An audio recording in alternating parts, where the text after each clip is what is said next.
તો મિત્રો હવેનો સવાલ છે પીએસઆઈની મુખ્ય પરીક્ષા 2022માં પૂછાયેલો સવાલ છે અને સવાલ કંઈક આ પ્રકારનો છે કે બ્રિટિશ કાળ દરમિયાન કયા અધિનિયમના લીધે ભારતમાં સંસદીય પ્રણાલીનો આરંભ થયો?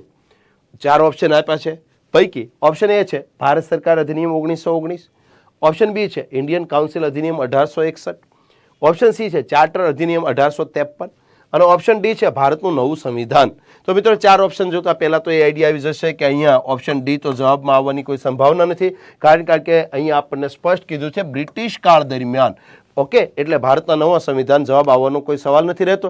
બીજું, હવે 3 ઓપ્શન વધ્યા છે. ઓપ્શન એ ભારત સરકાર અધિનિયમ 1919, ઇન્ડિયન કાઉન્સિલ અધિનિયમ 1861 અને ચાર્ટર અધિનિયમ 1853. તો પૈકી આ 3 પૈકી આપણો જવાબ છે ઓપ્શન એ ભારત સરકાર અધિનિયમ 1919.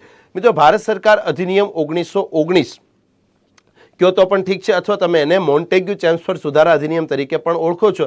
તો આ અધિનિયમથી સૌપ્રથમ વખત ભારતમાં દ્વિગૃહી ધારાસભાની જોગવાઈ કરવામાં આવી અને આ અધિનિયમનો અમલ થયો હતો 1921માં. તેથી તમે જો આ ટોપિક ક્યાંય વાંચો હશે તો તમને એવું જાણવા મળશે કે સૌપ્રથમ વખત ગૃહની અંદર અધ્યક્ષ અને ઉપાધ્યક્ષની જોગવાઈ પણ 1919ના ધારા અંતર્ગત થઈ હતી, 1921થી થઈ હતી. બીજું કે જે આપણે જાહેર હિસાબ સમિતિ ભણીએ છીએ, આ જાહેર હિસાબ સમિતિની જોગવાઈ પણ આ ધારામાં થયેલી અને જાહેર હિસાબ સમિતિની રચના ભારતમાં સૌપ્રથમ વખત 1921માં થયેલી.